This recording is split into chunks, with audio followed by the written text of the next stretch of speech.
In this quick tutorial, I'll show you how to add a page border in Microsoft Word.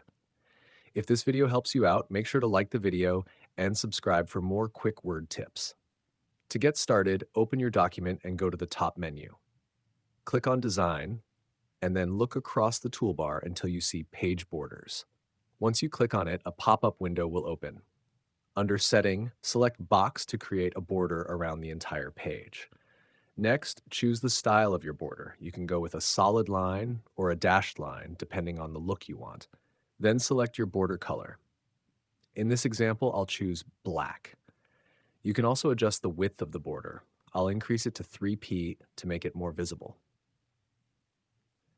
There's also an art section where you can choose decorative borders if you want something more creative, but in this case, I'll leave it as none.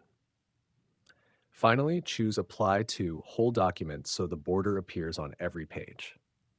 Then click OK. And just like that, your document now has a clean page border. If you add new pages, the border will automatically apply there too.